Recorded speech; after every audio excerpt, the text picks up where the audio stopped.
우리 보좌 앞에 모였네. 경배 찬송 20장입니다.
교독 7번 시편 13편입니다.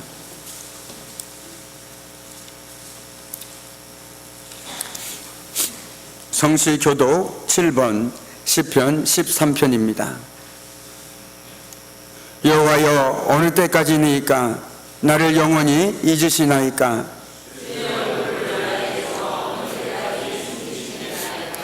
나의 영혼이 번민하고 종일토록 마음에 근심하기를 어느 때까지 하오며,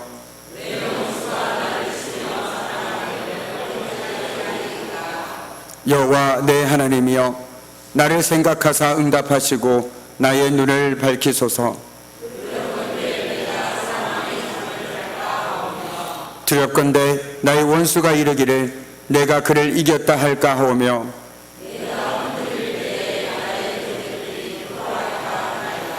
나는 오직 주의 사랑을 의지하였사오니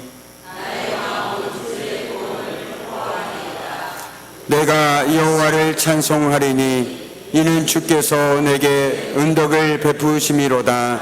아멘. 참회의 기도를 드리는 시간입니다.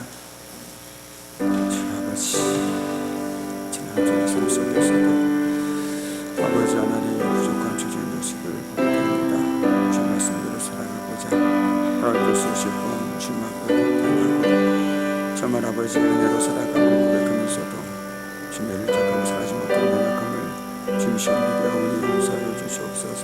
이 시간 다시 십자가 앞에 무릎 꿇고 나아갑니다. 십자가의 그 큰 사랑을 제 주님 앞에 나아갑니다.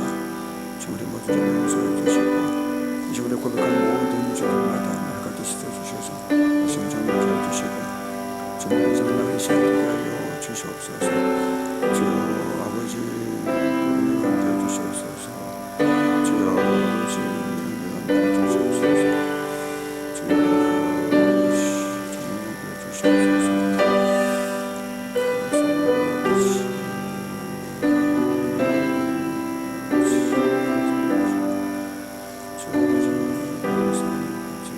주여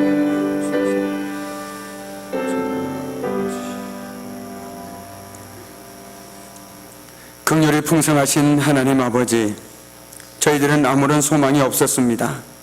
죄와 더불어 먹고 마시다가 멸망해 갈 인생들이었습니다.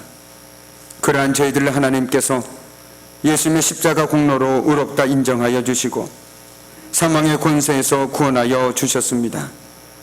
하지만 저희들은 하나님께서 예수를 통해 베풀어 주신 이 모든 은혜를 잊고 살았습니다. 우리의 인생 여정 속에 하나님의 자녀다운 모습이 나타나지 않았습니다. 예수를 만나기 전의 모습으로 다시 돌아가 여전히 원망과 탄식 속에서 하루하루를 살아가고 있습니다. 지난 한 주간도 저희들의 생각은 불의하였고 말은 누추하며 행동은 비루했습니다. 사랑이 많으신 하나님 아버지, 우리의 모든 죄를 용서하시고 이제부터는 구원받은 성도답게 하나님의 자녀답게 바르고 온전한 믿음을 지키며 살게 하옵소서. 예수님의 이름으로 이 시간 참여하며 고백의 기도를 드립니다. 아멘. 하나님께서는 저희들에게 은혜를 베풀어 주셨습니다. 우리가 우리의 죄를 자백하면 하나님은 신실하시고 의로우신 분이셔서 우리의 죄를 용서하시고 모든 불의에서 우리를 깨끗하게 해 주실 것입니다. 아멘. 이 말씀에 의지하여 저희들의 모든 죄가 사해진 것을 믿으며 사도신경으로 함께 저희들의 신앙을 고백하겠습니다. 나는 전능하신 아버지 하나님 천지의 창조주를 믿습니다. 나는 그의 유일하신 아들 우리 주 예수 그리스도를 믿습니다. 그는 성령으로 잉태되어 동정녀 마리아에게서 낳으시고 본디오 빌라도에게 고난을 받아 십자가에 못 박혀 죽으시고 장사된 지 사흘 만에 죽은 자 가운데서 다시 살아나셨으며 하늘에 오르시어 전능하신 아버지 하나님 우편에 앉아 계시다가 거기로부터 살아있는 자와 죽은 자를 심판하러 오십니다. 나는 성령을 믿으며 거룩한 공교회와 성도의 교제와 죄를 용서받는 것과 몸의 부활과 영생을 믿습니다. 아멘. 오늘 이 시간 하나님께서 우리에게 주시는 귀한 말씀은 데살로니가 전서 1장 1절에서 10절까지의 말씀입니다. 데살로니가 전서 1장 1절에서 10절까지의 말씀, 제가 가진 성경은 신약 329쪽에 있습니다. 데살로니가 전서 1장 1절에서 10절까지의 말씀, 이 귀한 말씀을 제가 봉독하도록 하겠습니다. 바울과 실와노와 디모데는 하나님 아버지와 주 예수 그리스도 안에 있는 데살로니가 인해 교회에 편지하노니 은혜와 평강이 너희에게 있을지어다. 우리가 너희 모두로 말미암아 항상 하나님께 감사하며 기도할 때 너희를 기억함은 너희의 믿음의 역사와 사랑의 수고와 우리 주 예수 그리스도에 대한 소망의 인내를 우리 하나님 아버지 앞에서 끊임없이 기억함이니 하나님의 사랑하심을 받은 형제들아 너희를 택하심을 나누라. 이는 우리의 복음이 너희에게 말로만 이른 것이 아니라 또한 능력과 성령과 큰 확신으로 된 것임이라.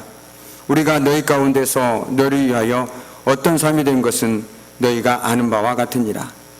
또한 너희는 많은 환난 가운데서 성령의 기쁨으로 말씀을 받아 우리와 주를 본받는 자가 되었으니 그러므로 너희가 마게도냐와 아가야에 있는 모든 믿는 자의 본이 되었느니라. 주의 말씀이 너희에게로부터 마게도냐와 아가야에만 들릴 뿐만 아니라 하나님을 향한 너희 믿음의 소문이 각처에 퍼졌으므로 우리는 아무 말도 할 것이 없노라. 그들이 우리에 대하여 스스로 말하기를 우리가 어떻게 너희 가운데 들어갔는지와 너희가 어떻게 우상을 버리고 하나님께로 돌아와서 살아계시고 참되신 하나님을 섬기는지와 또 죽은 자들 가운데서 다시 살아나신 그의 아들이 하늘로부터 강림하실 것을 너희가 어떻게 기다리는지를 말하니 이는 장래의 노하심에서 우리를 건지시는 예수시니라. 아멘. 참으로 고마우신 아버지 하나님, 저희들 지난 한 주간의 삶 속에서도 하나님께서 여러 모양으로 붙들어 주시고 은혜 가운데 함께 해주셔서 오늘도 건강한 모습으로 말씀의 자리, 기도의 자리, 찬양의 자리로 불러주신 은혜에 참으로 감사를 드립니다. 오늘도 저희들 하나님의 말씀을 듣고자 합니다. 하나님, 하나님의 말씀을 들을 때에 성령 하나님께서 친히 함께 해주셔서 오늘도 듣는 귀와 깨닫는 마음을 주셔서 하나님의 말씀을 듣고 깨닫고 그 말씀대로 살아가는 저희들의 복된 삶 될 수 있도록 주님 복을 내려 주시옵소서. 오늘도 참으로 부족한 주의 종을 하나님의 말씀을 전한 자로 세워주셨습니다. 주의 종의 모습은 감춰주시고 오직 하나님의 말씀만이 선포되어질 수 있도록 주님 도와주시옵소서. 감사드리며 예수 그리스도의 이름으로 간절히 기도드립니다. 아멘. 할렐루야. 반갑습니다. 네, 우리 늘 하듯이 이제 조금 익숙해졌을 것 같아요. 우리 사랑이 가득한 눈으로 앞, 뒤, 위 바라보시면서 우리 보고 싶었습니다. 한번 인사하겠습니다. 보고 싶었습니다. 네, 감사합니다. 네, 보면 볼수록 더 보고 싶어지는 게 바로 우리 사이인 것 같습니다. 단순히 말로만 하는 것이 아니라 정말 날마다 주중에도 보고 싶어서 서로 안달이 나서 연락할 수 있는 그런 관계가 되었으면 너무나 좋겠다라는 마음이 듭니다. 오늘도 말씀을 통해서 우리가 그 보고품을 달래고 하나님의 은혜 가운데 나가는 복된 시간 되기를 주님의 이름으로 간절히 축원합니다. 아멘.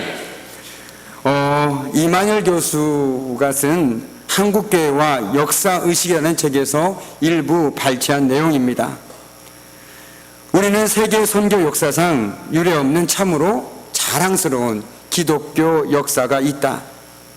그것은 짧은 기간 동안 크게 부흥했다는 것도 아니고 짧은 기간 동안 세계에서 가장 큰 예배당을 세웠다는 것도 아니다. 그중 하나는 우리는 들음에 의하여가 아니고 책을 연구함으로 기독교가 출발하였으며 사경의 운동으로부터 출발하였다.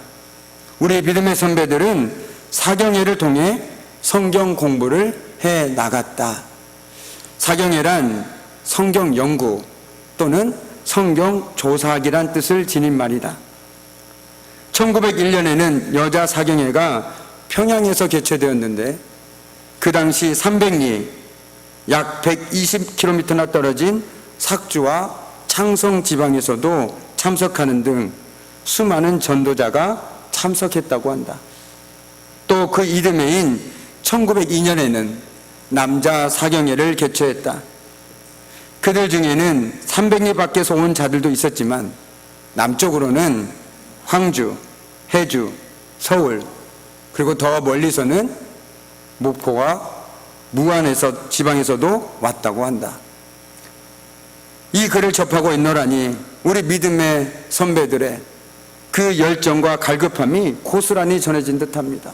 오직 하나님의 말씀을 듣고자 알고자 이 목포에서 무안에서 평양까지 걸어갔을 그 발자취를 생각하니 그 간절함이 그 목마름이 오늘 말씀을 듣는 저와 여러분에게도 있었으면 얼마나 좋을까라는 마음이 들었습니다. 정말 우리는 예전에 비해서 참으로 편안하게 교회를 오고 가는 그런 실정이 있지 않습니까? 그런데 목포에서 무안에서 평양까지 그냥 단순히 성경 공부를 하기 위해서 간다라고 생각한 그 열정이 우리 안에 있다라면 코로나19 상황 가운데서도 정말 어떤 상황들 속에서도 우리는 언제나 그 말씀의 은혜 가운데 살아가는 복된 삶이 되실 줄 믿습니다. 오늘 이 시간 우리가 말씀을 통해서 우리 안에 잠자고 있던 그 우리의 열정이 우리의 갈급함이 다시 한번 꿈틀대는 그런 역사가 있었으면 좋겠습니다. 힘겨운 상황 속에서도 신앙을 붙들고 살아간 사람들 그리고 그 삶이 신앙의 본이 되어서 오늘도 우리에게 긴 여운이 되고 있습니다. 참으로 힘겹고 고난의 시기였기 때문에 그랬으리라 생각하기에는 그대 신앙의 열정과 믿음의 깊이가 묵직하게 다가옵니다. 비록 상황은 다르지만 우리 내 신앙의 선배들의 삶과 그 흔적들이 오늘 우리가 읽은 말씀 데살로니가 교회 교인들의 삶의 풍경과 겹쳐지는 듯합니다. 데살로니가 교인들은 믿음의 뚝심을 가진 이들이었습니다. 한마디로 신앙의 중심을 가진 사람들이었다라는 것이죠. 그들은 믿음은 말씀에 깊이 뿌리를 내리고 그 말씀을 삶의 중심에 두고 살아간 사람들입니다. 그렇게 그들은 모든 상황들 속에서 고난 상황 속에서, 핍박 상황들 속에서도 성령께서 주시는 기쁨으로 말씀을 받아들이고 주님을 본받는 사람들이 되었습니다. 그래서 모든 믿는 자의 본이 되었다라고 사도 바울이 감사함으로, 기쁨으로 고백할 수 있었던 것이죠. 그렇다면 이 시점에서 우리는 사도 바울이 어떻게 데살로니가 교회의 선교를 시작했고 어떻게 교회를 세웠는지 먼저 살펴보아야 할 것 같습니다.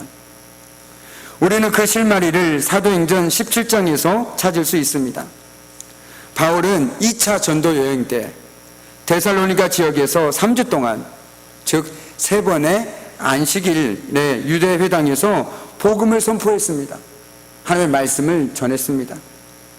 그러나 유대인들의 핍박으로 인해서 그리 오래 그곳에 머물 수가 없었습니다. 얼마나 안타까웠을까요? 정말 또랑또랑한 눈으로 하나님의 말씀을 듣는 그 데살로니가 교인들을 뒤로 한 채 떠나야만 하는 바울의 마음이 얼마나 안타까웠을까 생각되어집니다. 어쩔 수 없이 바울은 그렇게 베라를 거쳐서 고린도에 머물게 됩니다. 그런데 그는 데살로니가 교인들을 잊을 수가 없었습니다. 비록 3주 동안 하나님의 말씀을 함께 나누었지만 그 말씀을 기쁨으로 받아들인 그 데살로니가 교인들의 그 모습이 자꾸만 그 마음속에 떠올랐던 것이죠. 그래서 그는 사랑하는 디모데를 그곳으로 보냅니다. 그리고 고린도에서 애타게, 정말 간절하게 그곳 소식을 기다리던 중에 드디어 기다리고 기다리던 디모데가 돌아왔습니다. 그런데 그는 뜻밖에도 정말 아주 좋은 소식을 가져왔습니다. 핍박을 받으면서도 데살로니가 교인들이 믿음에 굳건히 서 있을 뿐만 아니라 바울을 전혀 원망하지 않는다라는 것입니다. 오히려 그 상황 속에서도 그들은 바울과의 짧지만 강렬한 만남을 통해 그들의 삶이 송두리째 변하고 말았다라는 것입니다. 이 모든 것은 하나님께서 하신 일입니다. 그 모든 것은 하나님의 전적인 은혜입니다. 물론 바울이 한 것처럼 보이지만 바울을 통해서 하나님께서 그들의 마음을 열어주셨고 그들의 삶을 변화시켜 주신 것이죠. 그렇습니다. 우리의 날마다 삶 속에서 우리가 끊임없이 고백해야 되는 말이 있다면 저는 단연 모든 것이 하나님의 은혜라는 그 말이라고 생각합니다. 정말 우리가 그 말을 잊어버리는 순간 우리의 믿음도 잊어버리기 쉽습니다. 내가 하나님의 은혜를 고백하지 않는 순간 모든 것들은 내 삶에서 당연하게 됩니다. 정말 우리가 한 주간 살아갈 때 정말 내 이름은 까먹더라도 하나님의 은혜를 잊어서는 결코 안 될 것입니다. 제가 특별히 우리 노년의 어르신들에게 꼭 부탁하는 말씀이 있습니다. 정말 노년에 살아가실 때 건강은 하나님께 주시는 것이고 꼭 하나님의 은혜 가운데 머무르시면서 자녀들을 위해서 그리고 성도들을 위해서 축복 기도를 해달라고 저는 꼭 부탁을 합니다. 그것이 노년의 삶을 살아가는 우리 귀한 어르신들에게 하나님께서 맡기신 저는 사명이라고 말씀드리고 있습니다. 우리 노년의 어르신들 물론 육신은 날로 날로 연약해지고 때로는 지치기도 하지만 그래도 내가 하나님의 은혜 가운데 살았다라면 그 하나님의 은혜를 자녀들을 위해서 축복해주고 이웃을 위해 축복해주고 성도를 위해 축복해줄 수 있는 그런 믿음의 넉넉한 소유자인 우리 귀한 어르신들이 되기를 주님의 이름으로 간절히 축복합니다. 아멘. 또한 그런 의미에서 저 역시 오늘 사도 바울의 마음으로 이 자리에 섰습니다. 정말 사도 바울도 데살로니가에서 하나님의 말씀을 전했을 때 저보다 더했지 저보다 덜하진 않았을 거라고 생각합니다. 한 사람이라도 더, 정말 한 사람이라도 더 하나님 말씀 안에서 세우고 믿음 안에서 세우기 위해서 얼마나 기도하고 얼마나 시간을 가리지 않고 노력했을까요? 그런데 상황이 그에게 여의치 않았습니다. 그래서 그는 떠나야만 했습니다. 떠나면서도 그는 기도했을 것입니다. 하나님, 정말 데살로니가 교인들이 믿음 안에서 뿌리를 내게 해주십시오. 핍박을 이기게 해주십시오. 고난을 이기게 해주십시오. 얼마나 기도했겠습니까? 얼마나 기도하며 기다렸겠습니까? 그렇기 때문에 그 데살로니가 교회는 그 사도 바울의 그 마음과 그 심정 그리고 하나님의 은혜 가운데 믿음 안에 굳건히 설 수 있었던 것입니다. 그 모든 만남 가운데 하나님께서 역사하셨기 때문이죠. 바라기는 저는 저와 여러분의 만남이 정말 우리 주님 안에서 강렬한 만남, 오래오래 정말 삶에서 기억되는 만남, 그리고 우리 인생에서 최고의 만남이자 결코 잊을 수 없는 복된 만남이 되기를 기도합니다. 이 만남을 통해 우리도 그들처럼 우리 서로가 믿음 안에서 굳게 세워지기를 바랍니다. 또한 바로 그 이유 때문에 우리 하나님께서 저를 이 귀한 장독교회 가운데 인도해 주셨고 우리 귀한 성도님들과 주 안에서 함께 교제하게 하셨다라고 저는 믿습니다. 아멘입니다. 제가 할 일은 딱 한 가지라는 것이죠. 우리 귀한 성도님들 말씀 안에서 신앙 안에서 바로 세워가는 것, 그것이 제가 이곳에 있는 이유이고 목적이라는 것입니다. 우리가 주 안에서 이 만남을 통해서 데살로니가 교인처럼 믿음 안에서 굳게 세워지는 은혜가 있기를 간절히 소망합니다. 바라기는 저와 여러분의 만남 가운데도 서로가 믿음 안에서 세워지고 회복되어지며 정말 삶이 변화되어지는 놀라운 하나님의 은혜가 있기를 주님의 은혜 이름으로 간절히 축원합니다. 아멘. 오늘 말씀에 데살로니가 교회는 믿음과 사랑과 소망이 넘쳤다라고 사도 바울은 이야기합니다.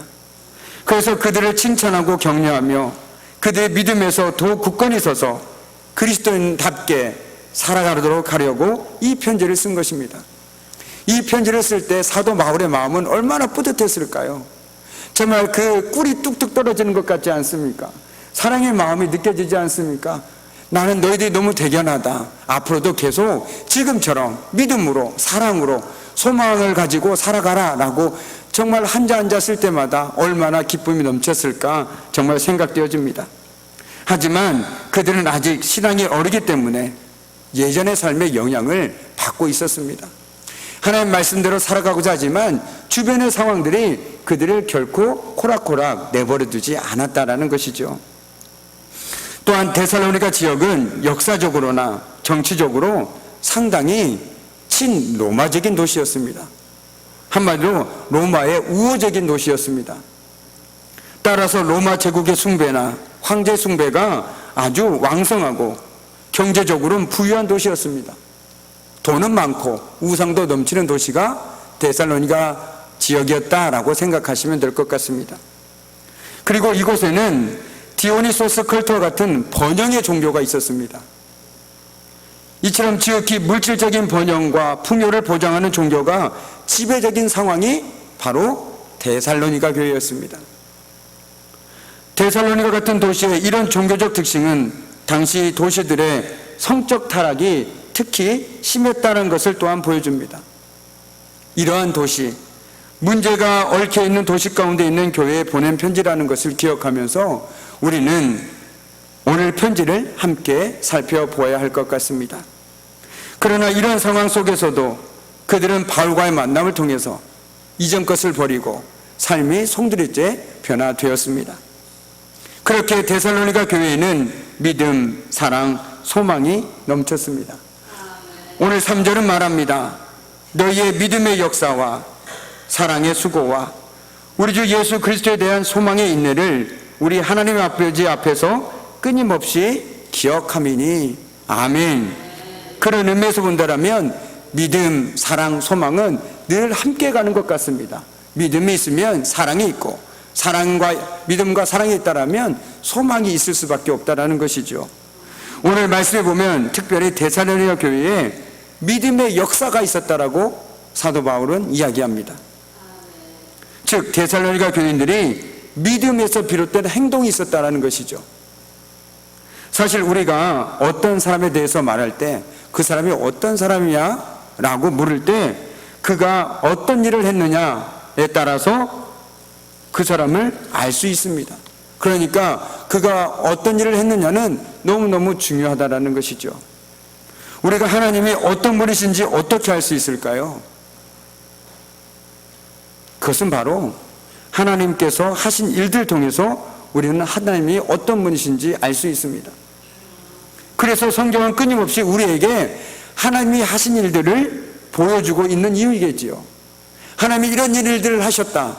그러니 이런 하나님을 보고 너희들이 믿을 건지 말 건지 결정해라 라고 말씀을 통해서 우리에게 끊임없이 보여주고 있는 것입니다. 그러니까 우리가 왜 말씀을 들어야 하냐면 말씀을 통해서 우리는 하나님이 하신 일들을 듣게 되고 보게 된다라는 거예요. 그러면서 우리가 하나님이 이런 분이시구나, 그러면서 우리들에게 믿음이 생기기 시작한다라는 것입니다. 제가 이 예를 들 때 가장 많이 드는 예가 있습니다. 만약에 여러분이 한 번도 본 적이 없는 사람을 믿으라고 한다면 믿을 수 있겠습니까? 믿을 수 없습니다. 그런데 그 사람이 어떤 일을 했었다라고 말을 들으면 그래도 조금씩 믿음이 생기기 시작합니다. 그래? 그래도 믿을만 하겠는데? 근데 점점점 그 사람이 한 일들을 들으면 들을수록 만난 적은 없지만 믿음이 생기기 시작합니다. 그리고 믿음의 신뢰의 단계까지 나아갈 수 있다는 것이죠. 말씀이 바로 그런 역할을 하고 있다는 것입니다.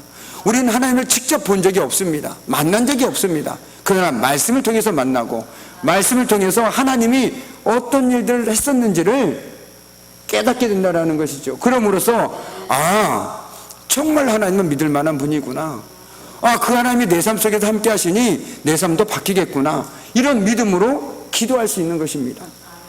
우리를 하나님께서 다른 곳에서 하나님을 알려고 하지 마십시오. 말씀을 통해서 하나님을 아십시오. 이 말씀만 충분히 보아도 하나님을 믿을 만한 믿음의 근거가 차고 넘친다라는 것입니다. 하나님을 통해서, 말씀을 통해서 하나님을 알면 알수록, 말씀을 통해서 하나님을 만나면 만날수록 우리의 믿음은 자랄 수밖에 없습니다. 왜요? 그만큼 나는 하나님을 많이 아니까. 하나님을 많이 알면 알수록 내 믿음은 커지겠죠. 반대로 하나님에 대해서 내가 모르면 모를수록 내 믿음은 찾아볼 수가 없습니다. 겨우겨우 내가 믿어야지 하다가 그냥 제풀에 넘어지고 맙니다. 왜요? 뿌리가 없잖아요. 그런데 우리가 말씀의 뿌리를 깊이 내리면 비바람이 몰아치더라도 잠깐 흔들릴 수 있지만 뿌리채 뽑히지는 않습니다. 왜요? 우리가 하나님의 말씀의 뿌리를 내리고 있기 때문에. 말씀을 통해서 우리는 하나님이 어떤 일을 하셨는지, 그래서 그분이 어떤 분이구나 라는 걸 깨닫게 될 때 우리는 믿음의 반석 위에 서게 됩니다. 그래서 여러분, 항상 말씀을 들을 때, 그리고 말씀을 읽을 때 하나님이 어떤 분이신지, 하나님이 어떤 일을 하셨는지에 귀를 기울이십시오. 그렇게 된다면 그 하나님이 여러분의 삶 가운데도 함께 하심을 고백하게 되고, 그 믿음으로 우리는 더욱더 담대하게 주님을 바라보고 의지할 수 있는 것입니다. 이처럼 우리는 하나님의 말씀을 통해서 하나님이 어떤 일을 하셨는지, 그리고 어떤 분이신지 알아감으로써 우리는 하나님을 의지할 수 있는 것이죠. 그런 의미에서 본다라면 제가 서두에 말씀드린 것처럼 1901년도 2년도 여자 사경에 남자 사경이가 있을 때 정말 여기 목포에서 무안, 거기서부터 평양까지 간 그 이유를 어렴풋이 알 것 같습니다. 왜요? 성경을 통해서만 하나님을 만날 수 있으니까. 성경을 알아야 내가 믿음이 있을 수 있으니까.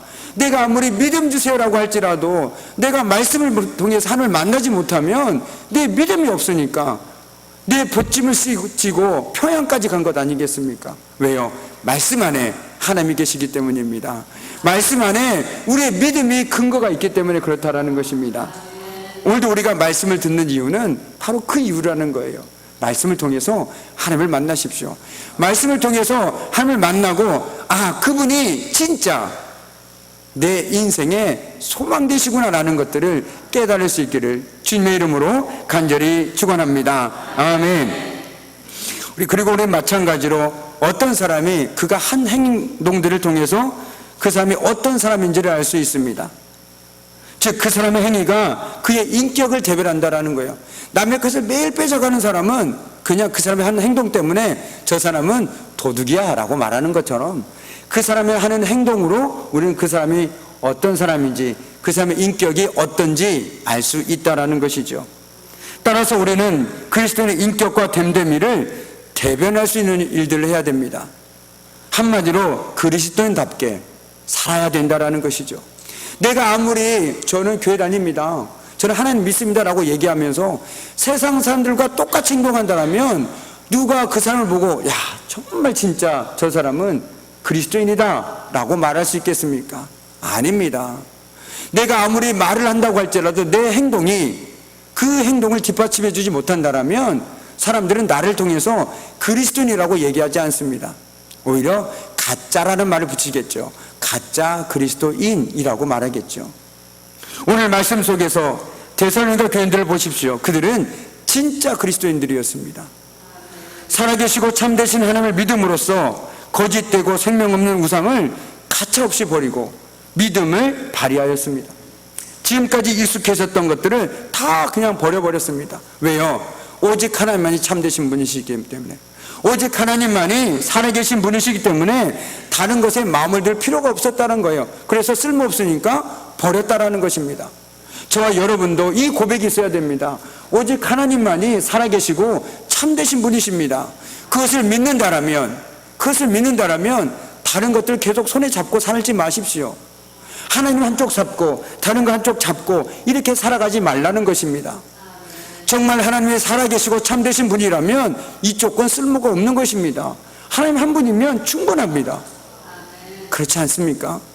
정말 그분만을 잡고 사십시오. 다른 것은 그냥 가차없이 버려버리십시오. 마치 오늘 데살로니가 교인들처럼 말입니다. 그들은 유대인의 핍박 중에서도 예수 그리스도를 믿는 믿음 안에서 굳게 서서 결코 흔들리지 않았습니다. 왜요? 오직 하나님만이 소망 되시니까. 오직 하나님만이 소망 되시니까 어떤 사람이 나를 핍박하더라도, 어떤 사람이 나를 모욕하고 비난하더라도 그것을 놓칠 수가 없습니다. 여기에 내 소망이 있고 내 생명이 달려 있으니까. 그런데 여기에 내 생명이 없고 소망이 없으니까 그냥 놔버립니다. 여러분, 물가에 빠졌을 때 이 물줄이 여러분의 생명을 좌지우지한다라면 그 줄을 놓겠습니까? 절대 놓지 않습니다. 아무리 누가 놓으라고 때려도 절대 놓지 않습니다. 왜요? 그 줄이 나의 생명줄이니까. 마찬가지입니다. 우리가 하나님을 믿는다는 것은 그런 개념이라는 것이죠. 하나님이 나의 소망이니까, 나의 생명이니까 그것을 꽉 붙들고 살아가는 것입니다. 그것이 바로 오늘 데살로니가 교인들의 삶의 모습이었다라는 거예요. 핍박할수록 그들은 이게 진짜구나 하는 것들을 알게 되었다는 것입니다. 왜 저들이 핍박할까? 이게 진짜니까. 그렇기 때문에 그들은 그 상황 속에서도 더욱더 흔들리지 않고 꽉 붙들었다라는 거예요. 그런 의미에서 본다라면 진실한 믿음에는, 내 믿음이 진짜라면 반드시 어떤 행위가 드러날 수밖에 없습니다. 그렇지 않겠습니까?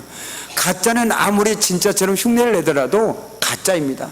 그런데 진짜는 아무리 가짜처럼 꾸며도 진짜입니다. 내 믿음이 진짜라면 반드시 내 삶에서 어떤 행동들이 드러날 수밖에 없습니다. 5절 하반절 말씀을 보시죠. 우리가 너희 가운데 너희를 위하여 어떤 사람이 된 것은 너희가 아는 바와 같으니라. 쉽게 말해서 사도 바울은 이 사람들을 한 사람이라도 더 믿음에 세우기 위해서 그들 삶 속에서 그들이 어떻게 행동했는지 한번 자기를 떠올려 보라는 것입니다. 사도 바울은 한마디로 그 안에 예수님이 산 사람이었죠.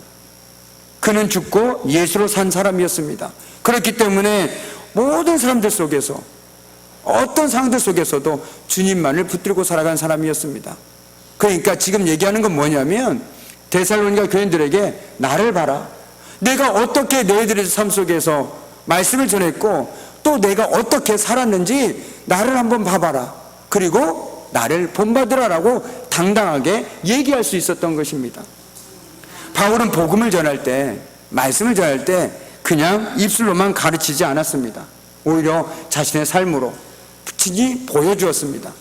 그렇기 때문에 그는 누구든지 누구를 만나든지 당당하게 이렇게 얘기할 수 있습니다. 나를 본받으라. 나를 본받으라. 이렇게 얘기할 수 있었던 것이죠. 우리는 그리스도인의 삶이 왜 중요한지 새삼 깨닫게 됩니다. 그리스도인의 모습은, 세상 속에서의 하나님의 모습은 세상 모든 곳에서 작은 예수로 살아가는 그리스도인을 통해서 보여집니다. 많은 믿음의 사람들 통해서 하나님을 알지 못하는 사람들은 하나님을 만날 수 있다는 것이죠. 바울은 복음을 전하면서 본이 되는 삶을 보여줬고 성도들은 그의 삶을 본받으려고 힘썼습니다. 어떻게 하면 나도 사도 바울처럼 말씀대로 살아갈 수 있을까? 어떻게 하면 나도 사도 바울처럼 살아갈 수 있을까? 그것을 모방하려고 끊임없이 노력했다는 것입니다. 삶이 없는 가르침은 아무리 훌륭한 가르침이라고 할지라도 공허한 울림에 불과할 뿐입니다. 요란한 꽹과리만 될 뿐입니다. 아무리 소리 높인다고 할지라도 그 사람의 삶을 가만히 들여다봤을 때 그 삶이 동반되지 않는 가르침은 그냥 요란한 꽹과리입니다. 전혀 나에게 영향도 주지도 않고 도움이 되지도 않습니다. 그저 그냥 우리에게 돌아서게만 만들 뿐이라는 것이죠. 그러므로 우리는 하나님의 말씀과 뜻대로 그리고 신앙적 기준과 가치관을 가지고 살아가야 합니다. 우리는 바라보고 사는 것이 다르기 때문입니다. 저와 여러분은 똑같이 세상 속에 살아가지만 바라보고 살아가는 것이 다른 사람들입니다. 그렇게 우리는 다를 수밖에 없는 거예요. 똑같은 세상에 살아가는 것 같지만 다른 것을 보고 살아가기 때문에 우리의 삶의 모습들은 다를 수밖에 없습니다. 바라긴 저와 여러분의 삶을 통해 누구든지 어떤 사람이든지 정말 나를 통해서 하나님의 모습을 볼 수 있다면 얼마나 행복하겠습니까? 정말 어떤 사람이 나를 통해서 하나님을 만날 수 있다면 나는 당신이 믿는 하나님을 만나고 싶습니다. 나는 당신이 다니는 교회에 다니고 싶습니다 라는 말을 들을 수 있다면 그것만큼 행복한 일이 있을까요? 저도 참 종이 부족한 죄종이지만 제게 가장 행복한 말이 있다면 당신이 섬기는 교회에 내가 가고 싶습니다. 이 말을 듣는 것이 얼마나 큰 축복이고 얼마나 큰 행복인지 모르겠습니다. 왜요? 그 사람이 그 말을 할 때는 그냥 단순히 말씀이 좋아서 아니면 그냥 겉모양이 좋아서 그 말을 할까요? 아닙니다. 정말 그 사람을 옆에서 지켜보다 보니까 저 사람은 지금까지 교회 다니는 사람들과 좀 뭔가 다른 것 같다. 저 사람은 진짜 하나님을 믿는 것 같다. 뭔가 있는 것 같다. 궁금하다. 그래 나도 한번 가봐야겠다. 정말 우리가 그런 사람들이 될 수 있다면 얼마나 행복할까요? 누군가 나에게 오늘 갑자기 와서 장로님, 권사님, 집사님, 성도님, 나는 당신 다닌 교회에 꼭 가고 싶습니다. 돌아온 주에 꼭 같이 갑시다. 이 말을 들을 수 있다면 그 사람은 말할 필요가 없을 것 같아요. 이미 하나님께서 그 누구보다 기뻐하실 것 같습니다. 왜요? 말씀으로나 삶으로 보여주기 때문에 주변 사람들이 영향을 받는 것 아니겠습니까? 그런 의미에서 우리가 믿음으로 살아간다는 것은 결코 쉬운 일만은 아닙니다. 나만을 위해 살아가지 않기 때문이죠. 정말 내가 누군가에게 디딤돌이 될 수도 있고 걸리는 돌이 될 수도 있습니다. 누군가 나 때문에 교회로 나올 수도 있고 누군가 나 때문에 교회를 멀리할 수도 있다는 거예요. 그런데 하나님 때문입니까? 아닙니다. 그게 너무 안타까운 거예요. 하나님 때문이 아니에요. 나 때문이에요. 내 삶 때문에, 내 말 때문에, 내 삶의 태도 때문에 하나님으로부터 멀어진다면 그것만큼 슬픈 일은 어디 있겠습니까? 그런데 반대로 나 때문에 하나님께 가까이 나올 수 있다면 그것만큼 복된 일은 또 어디 있겠습니까? 오늘 이 데살로니가 편지를 보면서 정말 사도 바울처럼 우리도 정말 누군가를 하나님께 인도할 수 있는 디딤돌과 같은 그런 역할을 감당할 수 있다면 얼마나 행복할까? 정말 그런 마음이 들었습니다. 정말 저와 여러분이 삶 속에서 정말 올바른 믿음으로 바른 믿음, 바른 삶으로 누군가에게 거치는 돌이 아니라 디딤돌로 믿음의 통로 역할을 감당할 수 있는 그런 귀한 성도의 삶이 되기를 주님의 이름으로 간절히 축원합니다. 아멘. 우리 설교에서도 언급한 책에 이런 글이 있었습니다. 1899년 3월 1일자 대한 그리스도인 회보의 보도에 보면 서울에 사는 유력한 한 양반이 북도고을의 원님으로 임명을 받았다. 전후의 사정으로 볼 때 그 양반은 돈을 들여 그 직책을 얻은 것으로 보인다. 이 양반이 부임하기 전에 그 고을을 조사해 보니 벌써 그 고을에 예수교가 들어가 있었다. 그래서 자기를 임명해 준 정부에 대해 예수교가 없는 영남의 다른 고을로 발령해 내줄 것을 요구하였다.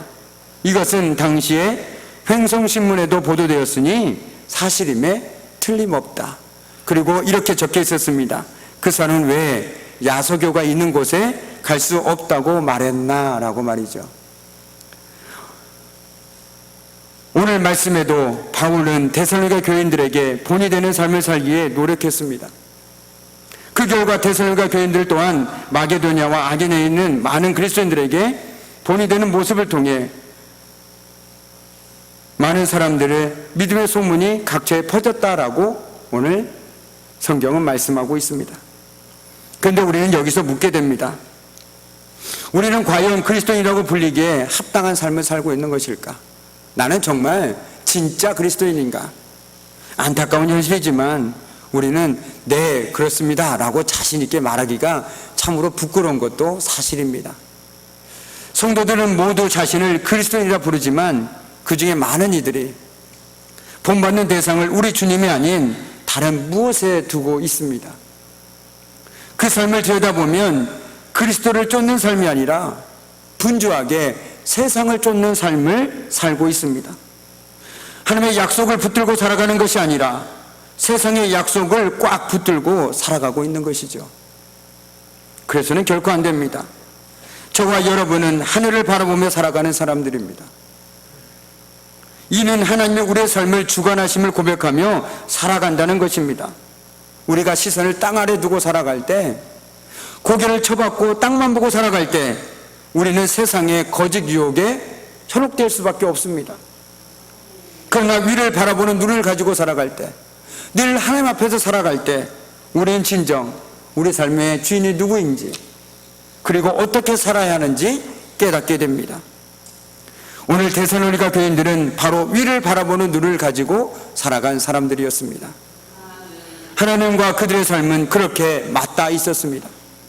그렇게 오직 그들에게는 주님만 보였습니다. 우리 주님의 약속만이 그들에게는 진짜였고 중요했습니다.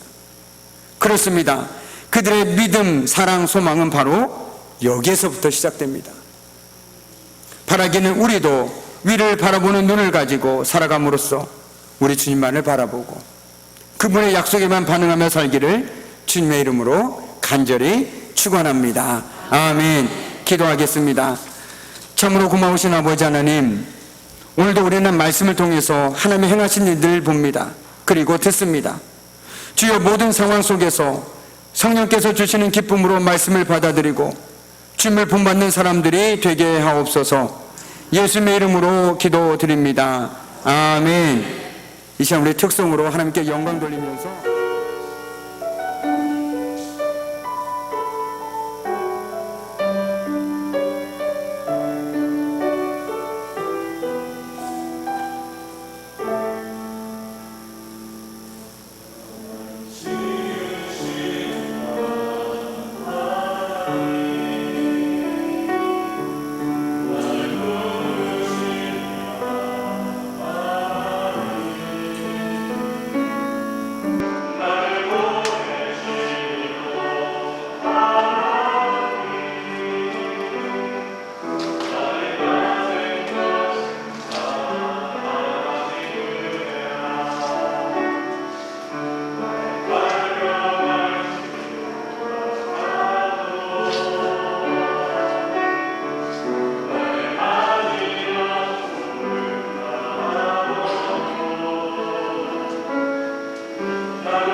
그리스도의 은혜와 아버지 하나님의 무한하신 사랑하심과 성령의 사귐과 임재와 다스리심이 모든 상황 속에서 성령께서 주시는 기쁨으로 말씀을 받아들이고 주임을 본받는 사람이 되므로 모든 믿는 자의 본이 되는 삶을 살기를 결단하는 사랑하는 성도들의 삶과 가정과 일터와 모든 삶의 현장 위에 이제부터 영원토록 함께 하시기를 간절히 축원하옵나이다. 아멘.